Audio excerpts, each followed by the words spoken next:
दिखाती हूँ। अभी मेरे हाथ में 2 चीज है, ठीक है, ये पानी है और ये टिश्यू पेपर है। इसको लाने का पर्पज है क्योंकि मैं जब से आई हूँ मैं वाकई बहुत इमोशनल हूँ, क्योंकि ये अभी तक का सबसे बेस्ट ट्रिप था। इसलिए मैं 2 चीजें जो मेरे आगे चल के भी काम आएंगे मैं पहले ले आई अपने लिए। ओके, सो एक बार फिर से आप सभी को नमस्कार। मेरे को आप सभी लोग जानते हैं, किरण गोस्वामी, डिस्ट्रिक्ट सोनीपत के बहुत छोटे से गांव गतौली की रहने वाली हूँ।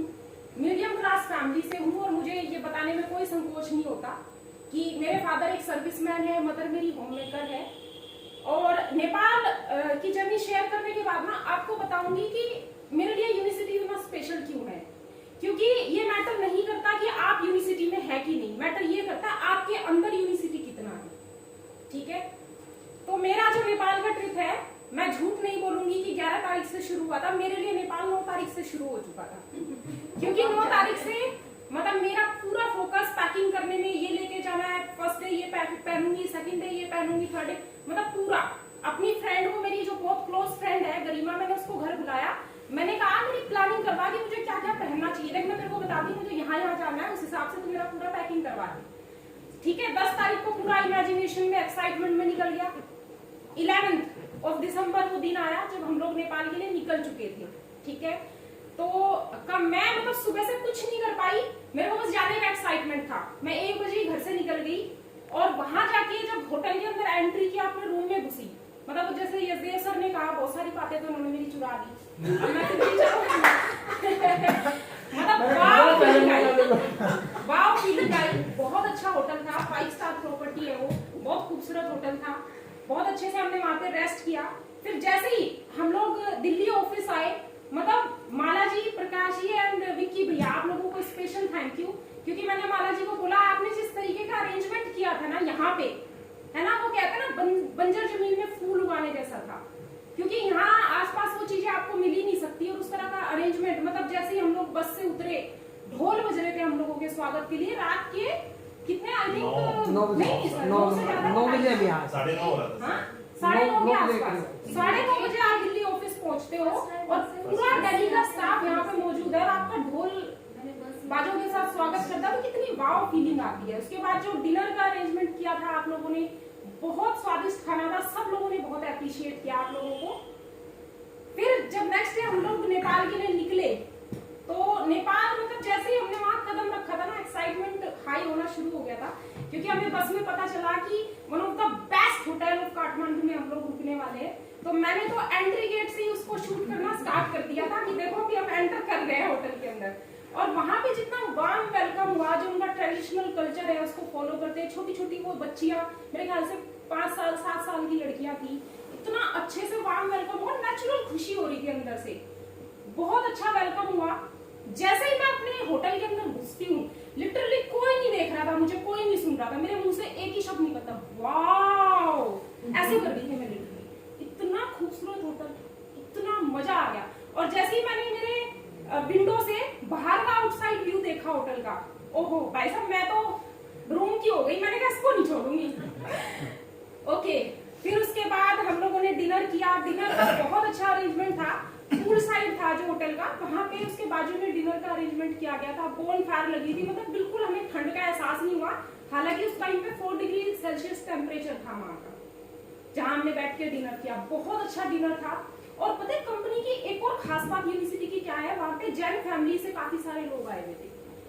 मतलब हम लोग तकरीबन 55 लोग थे ट्रिप पे। 55 में से आई थिंक 7-8 लोग जैन फैमिली से थे। बाकी सबके लिए अलग अरेंजमेंट, उनके लिए टोटली अलग अरेंजमेंट था, क्योंकि वो लोग लहसुन प्याज नहीं खाते थे। एक एक चीज का कंपनी ने वहां पे ध्यान रखा। सेकंड डे, सर इस बार मैं बाली गई, मैं बैंकॉक गई, मैं टर्की गई, लेकिन इस बार का जो सबसे अमेजिंग एक्सपीरियंस था ना, वो था चार्टेड प्लेन में जो माउंट एवरेस्ट देख के आना। वो क्योंकि आप लोगों ने सुना होगा heaven is on the earth, literally वहां जाके ऐसा फील हुआ कि heaven is on the earth. क्योंकि जब आप इतनी ऊंचाई से और एरोप्लेन में बैठ के, वो भी यूनिवर्सिटी का अपना पर्सनल एरोप्लेन, आप चिल्लाओ, आप चीखो, कुछ भी करो, कोई टोकने वाला नहीं है, क्योंकि पूरा यूनिवर्सिटी का ग्रुप है प्लेन के अंदर। आप अपने इमोशंस को खुल के जाहिर करो। जब वहां बैठ के मैं देख रही थी ना माउंट एवरेस्ट को, मैंने फर्स्ट टाइम देखा, अभी तक सुना था ना सब लोगों ने, वो कौन सी भी माउंट एवरेस्ट, अरुणिमा वहां से मुझे इंस्पिरेशन मिली थी। मैंने कहा लाइफ में एक बार माउंट एवरेस्ट, ये ड्रीम था मेरा माउंट एवरेस्ट को देखना, लेकिन ये नहीं पता था ये ड्रीम इतना जल्दी और इतना खूबसूरत तरीके से पूरा होगा, और वो भी यूनिवर्सिटी से। सो जब मैंने माउंट एवरेस्ट को फर्स्ट टाइम देखा ना, लिटरली मेरी आंखों से आंसू निकल गए थे, क्योंकि मेरे लिए बहुत बड़ी बात थी कि पर्सनल मतलब कंपनी ने हमारे लिए एरोप्लेन बुक किया, चार्टर्ड प्लेन, और उससे हम माउंट एवरेस्ट का नजारा देख रहे हैं। तो बहुत वो कहते हैं ना ब्रेथ टेकिंग व्यू, वो था। वो ऐसा लग रहा था जैसे नीचे बादलों की नदी बह रही हो, मतलब एक्सप्लेन ही नहीं कर सकती मैं कि वो क्या व्यू था। बहुत एंजॉय किया। और उसके बाद फिर जितने भी हिस्टोरिकल टेम्पल्स थे, जो सबसे बेस्ट लोकेशन थी नेपाल के एक्सप्लोर करने की, वहां कंपनी ने हमें घुमाया। हर चीज बहुत बेस्ट थी, जैसे सर ने बताया पशुपतिनाथ टेम्पल, फिर वो जो भालेश्वर टेम्पल, वो भी एक बहुत ही अमेजिंग व्यू था। चंद्रगिरी इसलिए भी फेमस है क्योंकि चंद्रगिरी में एक साइड आपको सूरज दिखाई देता है और एक साइड चंद्रमा, दोनों चीजें आपको एक साथ रखती है। सोचो कितना अमेजिंग व्यू होता है, चंद्रमा भी सूरज भी। सोचा है कभी ऐसा होता होगा कि एक जगह जाके आपको दोनों चीजें दिख जाएं? वो व्यू हमने वहां पे देखा। और जो वहां का चारों तरफ का जो व्यू था चंद्रगिरी के ऊपर पहुंचने के बाद, माइंड ब्लोइंग, माइंड ब्लोइंग। वहां पे मैंने सेम चीज बोली वीडियो शूट करते वक्त कि heaven is on the earth, लेकिन उसको देखने के लिए घर से बाहर निकलना पड़ता है। तो बहुत अमेजिंग अमेजिंग अमेजिंग एक्सपीरियंस रहा। और यूनिवर्सिटी को जितना थैंक यू बोलो, यूनिवर्सिटी मैनेजमेंट जो हमारे विकास सर हैं, ठीक है, विष्णु जी हैं, और जो हमारा वो था ना इवेंट मैनेजमेंट टीम, वो भी बहुत बहुत अमेजिंग लोग थे यार। इतने डाउन टू अर्थ, इतने कोऑपरेटिव, मतलब इतने अच्छे लोग। सो यूनिवर्सिटी कहीं पे भी क्वालिटी को लेके कॉम्प्रोमाइज नहीं करती। इवन जो इवेंट मैनेजमेंट वाले होते हैं वो भी बेस्ट क्वालिटी के ढूंढ के लाती है। सो बहुत अच्छा एक्सपीरियंस रहा। और किसी भी ट्रिप को अचीव करना मेरे लिए कभी भी आसान नहीं रहा। मैंने हर ट्रिप पे एक्स्ट्रा माइल जाके एफर्ट डाले। अब जो बार बार ये माला जी जो कह रही है कि याद रहेगा कि मतलब यूएस तक हिला दिया था, तो लास्ट में मतलब तकरीबन 70-80 हजार की मैंने पर्सनल परचेजिंग करी थी, वो भी उस टाइम पे जब सब कुछ बंद था। मुझे खुद नहीं पता था प्रोडक्ट कैसे मूव होने वाला है, लेकिन मैंने पेन लिया, निकल जाएगा प्रोडक्ट, तो ट्रिप नहीं छोड़ूंगी, ट्रिप 100% अचीव करके रहूंगी। और किया, और प्रोडक्ट निकल गया बहुत आसानी से। 3 से 4 महीने में सारा प्रोडक्ट मेरा कंज्यूम हो चुका था। बाली किया था तब भी एक्स्ट्रा पेन लिया था, टर्की किया था तब भी एक्स्ट्रा पेन लिया था। मतलब जो भी ट्रिप अचीव किया है एक्स्ट्रा पेन के साथ किया है। कभी भी यूं थाली में सजा हुआ नहीं मिला कुछ भी, और तुक्के से नहीं मिला कि एक बार तुक्के से कर लिया फिर कभी किया ही नहीं। ठीक है, हर ट्रिप के लिए मेहनत किया है। अब मेरे जैसी लड़की के लिए ये चीजें बहुत मायने रखती है। अब मैं आपको बताती हूँ क्यों मायने रखती हैं। और अगर मैं कर सकती हूँ तो मैं ऐसा मानती हूँ कोई भी कर सकता है। और मैं क्यों यूनिवर्सिटी को नहीं छोड़ पाती वो भी बताऊंगी आज क्यों। आज मैं शेयर करना चाहती हूँ आप लोगों के साथ। मैं जब 2 साल की थी तब मेरे मम्मी पापा मुझे मेरे नाना नानी के पास छोड़ आए। उस टाइम पे मेरे फादर साहब की जो फाइनेंशियल कंडीशन थी वो बहुत अच्छी थी, लेकिन मेरे जो नाना नानी थे वो किसान परिवार से थे, बहुत ही मतलब साधारण परिवार से थे। तो कई महीने हमारे ऐसे निकलते थे बीच में जब विकास सर सब्जी नहीं मिलती थी हमें खाने को, और कई दिन हम लोग नमक की रोटी खा के रहते थे। फिर जैसे ही वहां पे 12th कंप्लीट किया, घर आने का बारी आया ना ग्रेजुएशन में, उस टाइम पे मेरे फादर के साथ किसी ने प्रॉपर्टी को लेके बहुत तगड़ा वाला धोखा किया था, और मेरे फादर साहब कई लाख के कर्जे में चले गए थे। तो मैं एक इंजीनियर बनना चाहती थी, और मुझे मजबूरन अपने घर की फाइनेंशियल कंडीशन को, हालांकि पापा ने हमें कभी नहीं बोला कि आप लोग अपनी स्टडी के साथ कॉम्प्रोमाइज करो। इस मामले में मेरे माँ बाप मतलब देवता लोग हैं बिल्कुल, कि बच्चों की स्टडी को लेके उन्होंने कभी कॉम्प्रोमाइज नहीं किया। बट मैंने फैमिली की सिचुएशन को समझा, और मुझे लगा जब अभी यार उनका घर का खर्चा निकालने के लिए पैसे नहीं है, फिर कोई इंजीनियरिंग कहाँ से करा देंगे घर वाले। और मैंने मजबूरन बीएससी में एडमिशन ले लिया। 3 साल दिल पे पत्थर रख के मैंने किसी तरह अपनी ग्रेजुएशन कंप्लीट की। हालांकि बिल्कुल भी मन लगा के पढ़ाई नहीं की मैंने, क्योंकि मेरा मन नहीं था उस चीज को करने का। किसी तरह ग्रेजुएशन कर ली। सेकेंड ईयर में थी जब मेरे अंदर भूत सवार हुआ कि मुझे जल्द से जल्द अपने पैरों पर खड़ा होना है, ताकि मुझे पैसे के लिए हाथ ना फैलाना पड़े किसी के सामने, और मैं मम्मी पापा की हेल्प कर सकूं। तो जब मेरा फाइनल ईयर कंप्लीट हुआ, जैसे मेरा 15 मई 2010 को मेरा लास्ट एग्जाम था, 17 तारीख को मैं दिल्ली में इंटरव्यू देने आई करोल बाग। एल्प फाइनेंशियल करके कंपनी थी जो कि मतलब एक तरह के थर्ड पार्टी एजेंट ब्रोकर थे। वहां से मैंने मेरे करियर की शुरुआत करी। कोई सेविंग नहीं थी मेरे पास, ठीक है, सारा सामान घर से लेके आई, रेंट पे रूम लिया, और मुझे याद है कई महीने तक मैं इतने पैसे नहीं जुटा पाई कि मैं बेड पे सो सकूं। नीचे जमीन पे सीमेंट के कट्टे बिछा के, इसके ऊपर चादर बिछा के मैं सोती थी। इस तरह मैंने मेरे करियर की शुरुआत करी।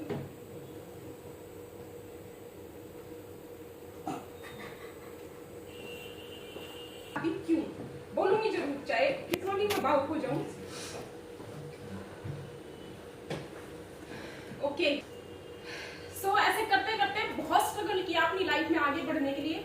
चाहती तो बहुत सारे गलत रास्ते थे आगे बढ़ने के लिए, बट नहीं, कभी अपने कैरेक्टर के साथ कॉम्प्रोमाइज नहीं किया, स्ट्रगल किया। जैसे भी सिचुएशन में ऊपर वाले ने रखा रही। बहुत सारी अच्छी अच्छी कंपनी में इंटरव्यू दिया, हर जगह से रिजेक्ट हो जाती थी just because of my mother tongue. मुझे इसलिए रिजेक्ट कर देते थे क्योंकि मेरी जो लैंग्वेज है उसमें हरियाणवी टोन आता था और मैं रिजेक्ट होके वापस आ जाती थी। कई साल स्ट्रगल करने के बाद 4 साल के बाद मेरा करियर थोड़ा ग्रो करना स्टार्ट हुआ और मैं एक सेल्स एजेंट से क्वालिटी एनालिस्ट। मैंने 3 साल एज ए क्यूए काम किया, डिफरेंट 3 कंपनी में काम किया मैंने एज ए क्यूए। उसके बावजूद भी मैंने नोटिस किया कि मैं इतना हार्डवर्क करती थी कि पूरे महीने में ऑफिस जाती थी। मेरे जो लास्ट ऑर्गेनाइजेशन थी सरको, वहां पे मैंने पूरे महीने काम किया है, एक भी छुट्टी नहीं लेती थी, इतना पैशनेट थी मैं काम को लेके।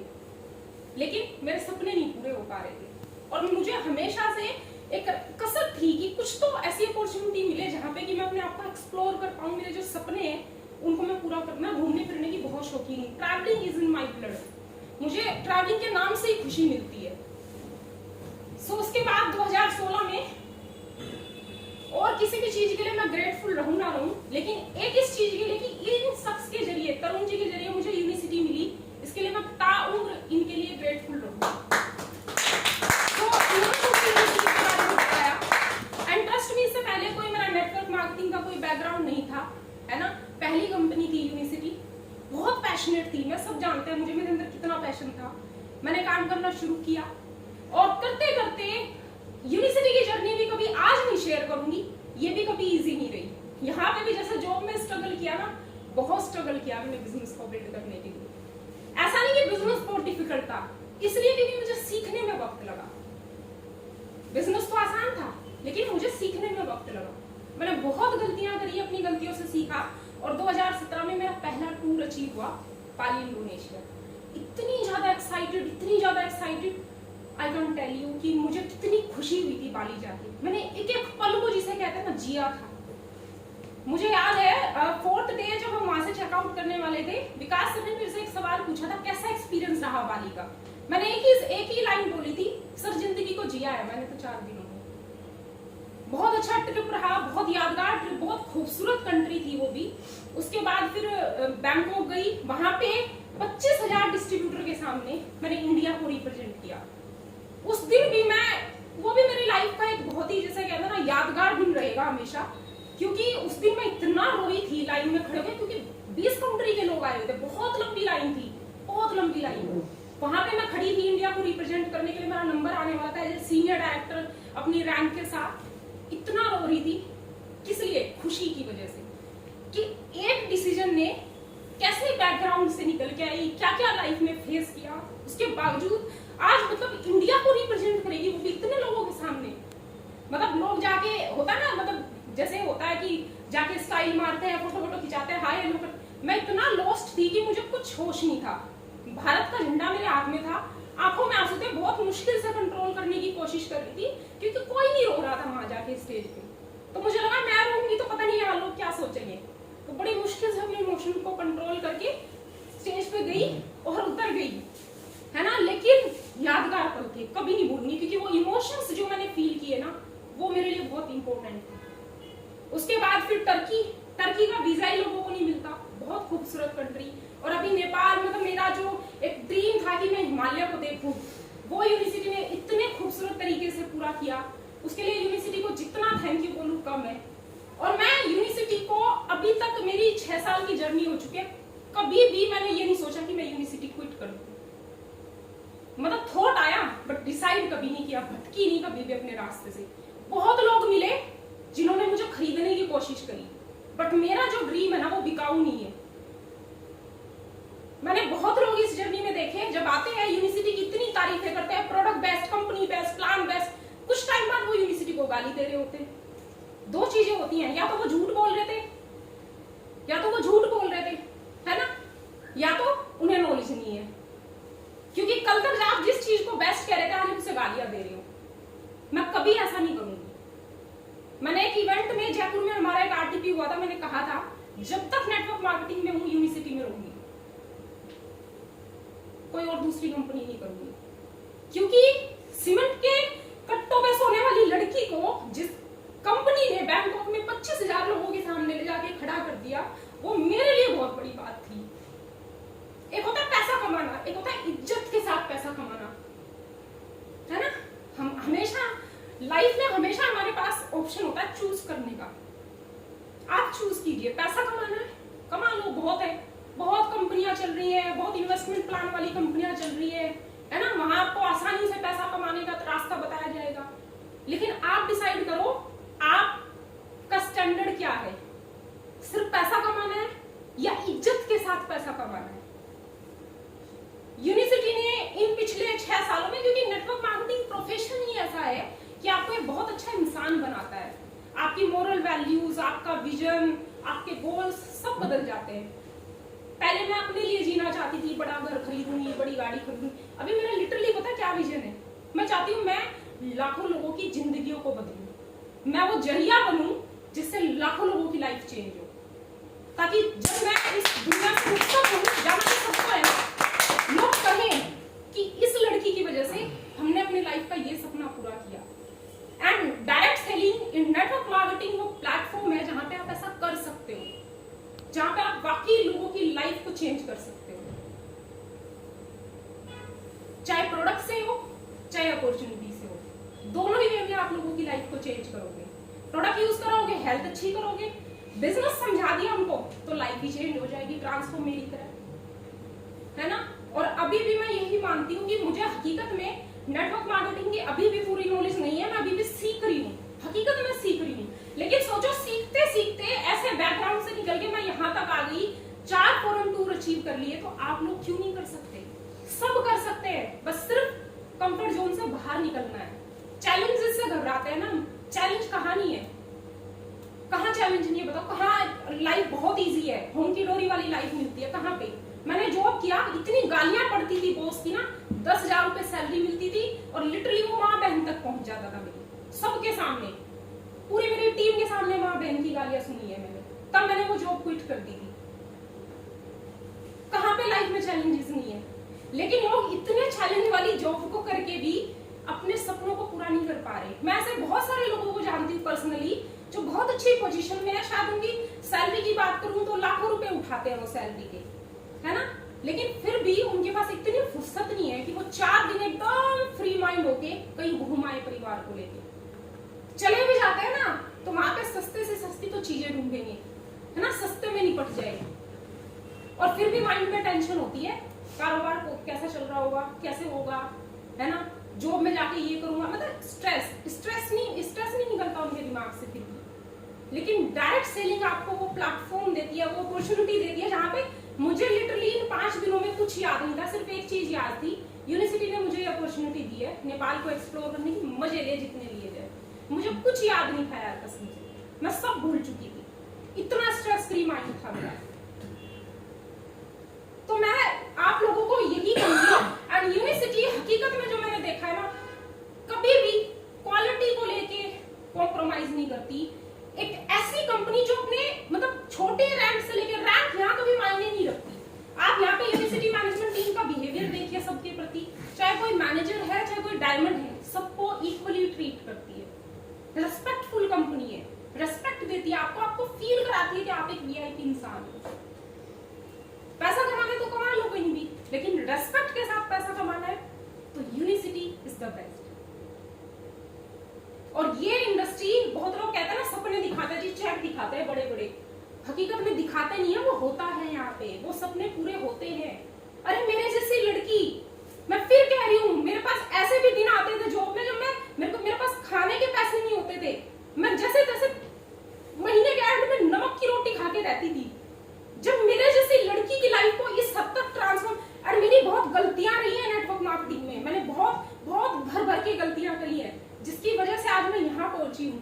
लेकिन यहां तक भी पहुंच गई, सोचो, है ना। अगर मैंने सिस्टम को समझा होता, अगर मैंने सही ढंग से काम किया होता ना, आज ये मेरी जो सक्सेस है ये 4 गुना हो सकती है। लेकिन उसके लिए मैं सबसे पहले मैं रिस्पॉन्सिबल पर्सन हूं कि जो चीज मुझे सीनियर बोलते थे कि ये नहीं करनी, मैं वो जरूर करती हूँ। चलो वैसे वो अच्छी बात है, क्योंकि करके सीख तो लिया ना, पता चल गया कि वो नहीं करना था, पर करती थी जरूर। मुझे सीनियर ने बोला 15 दिन के लिए उड़ीसा मत जाना, मैं गई। कितना बिजनेस लेके आया आपको पता है? 500 से 600 पीवी का। वहां जाके बीमार पड़ गई, 10 दिन उठ ही नहीं पाई बिस्तर से, और जितना कमा के लाई उसका 4 गुना खर्च करके आई। अब बताओ ये कहाँ की समझदारी हुई? इसमें यूनिवर्सिटी कहाँ गलत है? क्या यूनिवर्सिटी ने मुझे ऐसा बोला था? तो गलतियां हम करते हैं, रिस्पॉन्सिबल हम होते हैं। हर चीज की हकीकत में रिस्पॉन्सिबल हम ही है। हम दूसरों को दोष देके ना अपने आप को सेफ एंड साइड में रख लेते हैं, पर लाइफ में आज हम जहां भी हैं, जहां तक भी पहुंचे हैं, सिर्फ एक ही उसके लिए सिंगल रिस्पॉन्सिबल पर्सन है, वो हम सबसे पहले खुद हैं। सारी चीजें मैटर करती है, माहौल, सिस्टम, लेकिन सबसे पहले कौन मैटर करता है आपकी सक्सेस और फेलियर के पीछे? आप, है ना। एक बड़ा फेमस एग्जांपल है, बहुत जगह आप लोगों ने सुना होगा। एक स्कूल में बच्चे एडमिशन लेते हैं, हाई स्कूल की परीक्षा होती है, कुछ बच्चे टॉप कर जाते हैं, कुछ फेल हो जाते हैं। जो टॉप कर जाते हैं वो क्या बोलते हैं? क्या बोलते हैं वो? भाई सारे क्वेश्चन सिलेबस में थे, एग्जामिनर बहुत बेस्ट था, मेरा स्कूल तो बेस्ट है, मेरे टीचर बेस्ट है, उसके लिए उसी स्कूल में हर चीज बेस्ट है। लेकिन एक जो फेल हो जाता है वो क्या बोलता है? वो ये थोड़ी बोलता है कमी मेरे अंदर थी या मैंने अच्छे से तैयारी नहीं की। वो क्या बोलता है? अरे यार सारे जो क्वेश्चन थे आउट ऑफ सिलेबस दे रखे थे, और हमारे तो टीचर ने ही नहीं पढ़ाए, वो स्कूल घटिया, टीचर घटिया, सब घटिया, कौन बढ़िया? बस मैं बढ़िया। और हर फेलियर लाइफ में यही गलती करता है। जब भी कोई फेल होता है, आज तक यूनिवर्सिटी में जितने भी लोग गए हैं ना, कसम से एक ऐसा इंसान नहीं मिला मुझे जिसने ये कहा हो कि मैं मेरी गलतियों की वजह से फेल हुआ। उसने क्या बोला? प्रोडक्ट में ये होना चाहिए था, कंपनी के प्लान में ये कमी थी। अरे मैं एक बात बोलती हूँ, मुझे ये चीज बहुत अच्छे से समझ आ चुकी है, समझ चुकी हूँ मैं इस चीज को, इसलिए मैं लाइफ में ये गलती नहीं करूंगी कभी भी। Network marketing is a business of leadership. ये बिजनेस, प्रोडक्ट, कंपनी, प्लान, सारी चीजें मैटर करती है, लेकिन सबसे ज्यादा मैटर करता है आपकी लीडरशिप। मैं आज अपने आंखों के सामने ऐसी कंपनी में जिनका कोई नामो निशान भी नहीं जानता, लोगों को लाखों के चेक उठाते देख रही हूँ। क्यों? आप उस इंसान के साथ बैठो, आपके मरे हुए सपनों को यूं जगा देगा वो। क्या है उसके अंदर? लीडरशिप। ये बिजनेस ही लीडरशिप का है। अगर आप अपने अंदर की लीडरशिप को निखार सकते हैं, कसम से आपको टॉप पे जाने से कोई नहीं रोक सकता। और अगर नहीं, आपको लगता है कि कंपनियां आपको लीडर, आपको डायमंड बनाएंगी, कंपनी किसी को डायमंड नहीं बनाती। मैंने ऐसे कई लोग देख लिए जो यूनिवर्सिटी छोड़ के फला कंपनी में गए, फिर वहां बात नहीं बनी, फिर दूसरी में गए, फिर वहां भी बात नहीं बन रही, फिर कहीं और गए, और देख लेना वो कंपनियां ही चेंज करते रह जाएंगे, वो कभी हिस्ट्री क्रिएट नहीं करेंगे। ठीक है। सो आई होप आप जितने भी लोग यहाँ बैठे हैं ये गलती तो कभी नहीं करोगे, और करना भी मत। जैसे मैंने यूनिवर्सिटी में बहुत सारी गलतियां करके सीखा, अगर फिर भी मन करे तो करके देख लेना, लास्ट में हकीकत यही पाओगे। तो अभी जो नेक्स्ट ट्रिप हमारा आने वाला है, मुझे नहीं पता कौन सा आएगा, लेकिन इतना पता है कि मैं एक तरीके से मेरा जो गोल था ना वो रिन्यू हो गया। जैसे हमारी जो स्किन है ना वो हर महीने रिन्यू होती है, नहीं आती है, पुरानी चली जाती है। ये जो ट्रिप था हमारा नेपाल का, इस पे जाके मेरा जो गोल था वो रिन्यू हो गया, क्योंकि मैंने मेरी टीम में से बहुत सारे डेडिकेटेड लीडर है। मैं बहुत शुक्रगुजार हूँ कि उन जैसे अच्छे लोग ऊपर वाले ने मुझे टीम में दिए। मेरे मन में बार बार एक ही ख्याल आया, काश वो होते यार मेरे साथ। और मैं आते वक्त पूरे टाइम बस यही कह रही थी भगवान को, बस कुछ ऐसा करना कि नेक्स्ट टाइम मैं अपने साथ अपनी टीम के साथ आऊं, मैक्सिमम लोगों को अपने साथ नेक्स्ट ट्रिप पे लेके जाऊं, तो मेरे अंदर की जो खुशी होगी ना ये 4 गुना होगी। बस वही करना है। आप छोड़ेंगे तो बिल्कुल नहीं सर, ये तय है। पहले भी बोलती थी, आज भी बोल रही हूँ, एंड मैं जो कहती हूँ ना उसको फॉलो करती हूँ। मैं हवाई बातें नहीं करती बिल्कुल भी, क्योंकि मैं होश में रह के बोलती हूँ कि मैं जो बोल रही हूँ कल को ऐसा ना हो कि मुझे लोग कहें कि अरे कल तो ये कह रही थी, आज कुछ और ही कह रही है। जो इंसान अपने शब्दों का नहीं हो सकता वो लाइफ में किसी का भी नहीं हो सकता। जो अपने शब्दों की वैल्यू नहीं रख सकता वो किसी की भी वैल्यू नहीं रखेगा। वो सिर्फ एक ही चीज की वैल्यू समझता है, पैसा।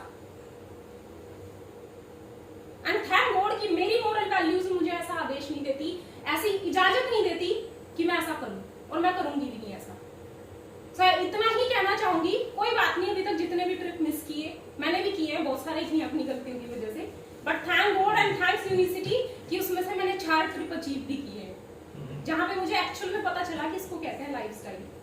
अरे निकलो यार, घर की इन 4 दीवारी से बाहर निकलो। उन सभी लेडीज को जो भी मेरी वीडियो सुनेंगी, उन सभी बहनों को जो भी मेरी वीडियो सुनेंगी, मेरा एक स्ट्रॉन्ग मैसेज है, हस्बैंड के पैसों पे जा सकती हो, पापा के पैसों पे जा सकती हो, लेकिन जो खुशी खुद अचीव करके जाने में होगी ना, वो अलग ही होगी। प्राउड फील होगा, अपने आप को शाबाशी दोगी। ऐसा मोमेंट आप फील करो उसको, और वो सिर्फ जाके ही पता चल सकता है। वीडियो देख के आप महसूस कर सकते हो उसे कुछ हद तक, लेकिन उसको जीने के बाद जो एहसास होगा वो तो उसे जी के ही पता चलेगा ना। सो बस इसी के साथ thank you so much, and determination लेते हैं कि नेक्स्ट ट्रिप पे यहाँ पे बैठा हॉल में हर एक शख्स जाने वाला है। यस और यस, यस।